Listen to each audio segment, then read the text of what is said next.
Bienvenue dans Speedcast, le podcast dédié aux plus belles histoires du sport auto. Je m'appelle Anna, je suis passionnée de sport automobile et j'ai décidé de vous raconter ma passion. Toutes les semaines, nous retracerons ensemble la carrière d'un pilote de légende ou le déroulé d'un événement marquant de l'histoire du sport automobile. Il y a des champions que l'on célèbre pour leur panache, d'autres pour leur talent, mais Niki Lauda, c'est autre chose. Une silhouette droite, le regard aiguisé, l'accent viennois comme une signature de précision. Il n'était pas là pour plaire, il était là pour gagner et survivre. Ce n'est pas l'histoire d'un pilote, c'est l'histoire d'un homme qui a refusé de mourir, 3 fois champion du monde, ingénieur de son propre destin, stratège glacé mais au courage indécent.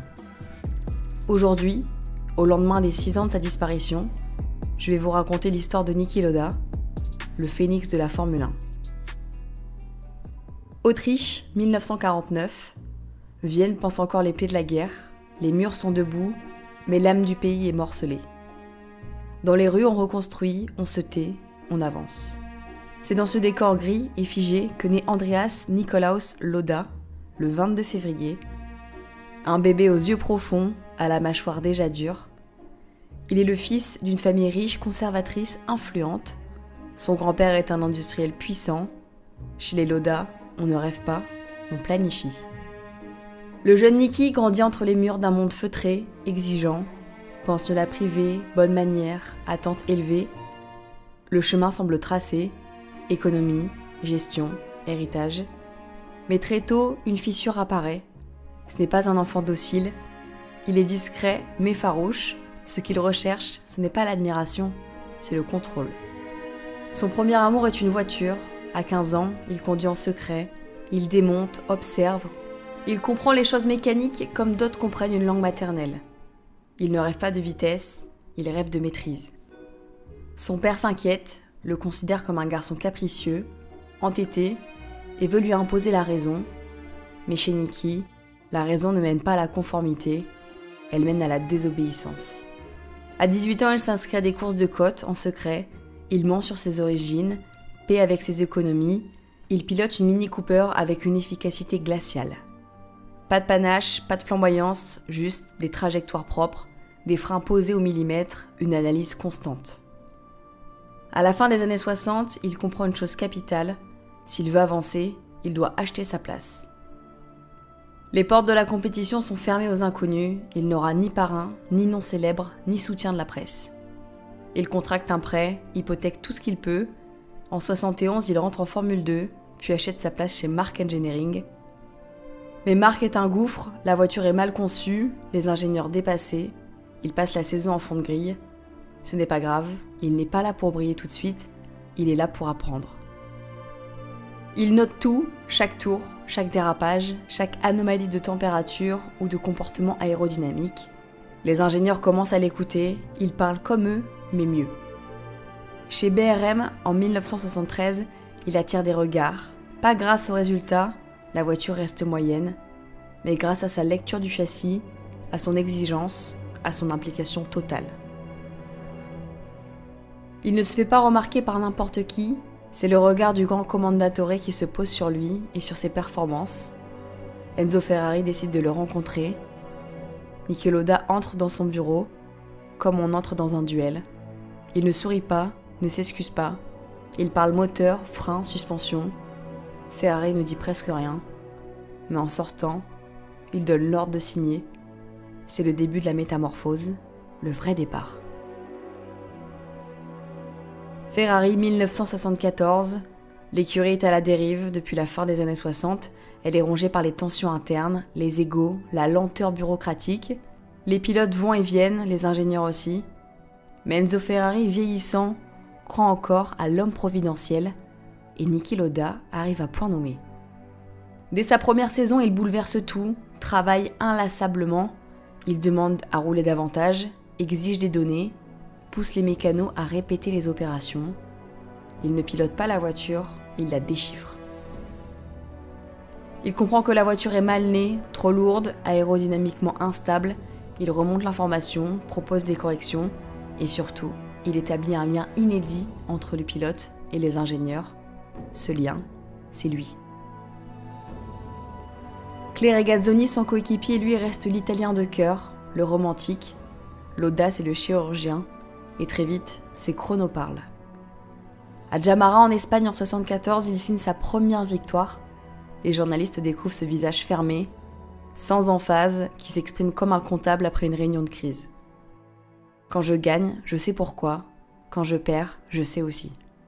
Il termine la saison à la 4e place, pas mal pour un début, mais lui en veut plus. 75, la 312T est là, T pour transversale, une boîte de vitesse montée perpendiculairement au châssis, abaissant le centre de gravité, redistribuant les masses. Lauda a modelé cette machine à sa main, il en tire tout. Dès le printemps, il survole le championnat, 5 victoires, Monaco, Zolder, Anderstorp, Paul Ricard, Watkins Glen. Il devient champion du monde à Monza, devant un public italien en transe. Enzo Ferrari l'appelle Il Computer, pas par moquerie, mais par respect. Lauda ne jubile pas, il rentre, note ses impressions, se couche tôt. Lauda est au sommet de son art, 2 victoires, 2 deuxièmes places en 4 courses. L'homme semble inatteignable. Mais une menace gronde, un homme, une autre logique, un style opposé, James Hunt. Le Britannique blond, fougueux, charismatique, à la ville comme à la piste, c'est l'anti-Lauda. Ils s'opposent et se respectent. Le duel monte en intensité, Hunt est disqualifié, puis réhabilité à plusieurs reprises. Lauda proteste, la tension est électrique. 1er août 1976, le Nürburgring, l'enfer vert, une piste de plus de 23 km et plus de 160 virages. Quelques jours avant la course, il tente de convaincre les autres pilotes de boycotter l'épreuve. Il estime que la Nordschleife est trop dangereuse, surtout sous la pluie, mais les autres refusent.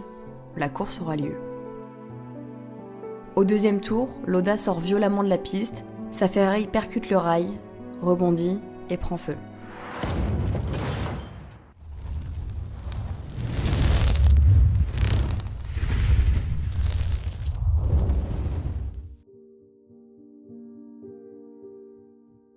Il reste piégé dans la voiture, les sangles bloquées, le casque fondu. Plusieurs pilotes s'arrêtent, Merzario, Edwards et d'autres. Ensemble, ils l'extraient du brasier, mais le mal est fait, son visage est brûlé, ses poumons noircis par les vapeurs toxiques. À l'hôpital, les médecins le plongent dans un coma. Un prêtre lui donne l'extrême onction, mais Niki refuse de mourir. Il se remet, subit des transplantations et quitte l'hôpital. 37 jours après son crash, il revient à Monza, saigne encore sous son casque. Il a perdu ses paupières, son oreille droite, mais il reprend le volant et termine 4e. Le monde est stupéfait, les pilotes parlent de miracle, les fans de courage, lui parle d'obligation. Le dernier Grand Prix se déroule à Fuji, au Japon, pluie torrentielle. Lauda prend le départ, mais au 2e tour, il rentre au stand et abandonne. Ma vie valait plus qu'un championnat. Hunt, 3e de la course, devient champion du monde avec un seul point d'avance. Mais dans les regards, le vainqueur moral est Niki, celui qui a défié la mort et a gagné. En 77, Lauda est revenu des flammes. De son visage, il ne reste que des cicatrices, une oreille absente, un regard encore plus dur. Mais ce qui frappe, c'est autre chose. Il est devenu invincible mentalement. Chez Ferrari, pourtant, le climat a changé. L'accident a laissé des traces, mais pas que physiques. Enzo Ferrari n'a jamais digéré l'abandon de Fuji. Il y voit une trahison, une défaite morale. Il engage Carlos Reutemann et relègue Niki au rang de 2e pilote. Lauda répond par ce qu'il sait faire de mieux, gagner. Il remporte 3 grands prix, Kyalami, Hockenheim, Zandvoort, toujours avec cette froideur chirurgicale. Au Glen, il sécurise son 2e titre mondial, mais quelque chose a changé. Il ne fête pas la victoire avec l'équipe, il claque la porte de Ferrari 2 courses avant la fin de saison. Le communiqué est glacial. Quand la confiance est rompue, il n'y a pas de moteur assez puissant pour la réparer. Il quitte Maranello avec 2 titres, une réputation forgée dans l'acier et une solitude pesante. Il a gagné, mais il ne sourit pas. En 78, Lauda signe chez Brabham, dirigé par un certain Bernie Ecclestone. Brabham c'est la créativité, l'audace, la technologie aux antipodes de la discipline militaire de Ferrari.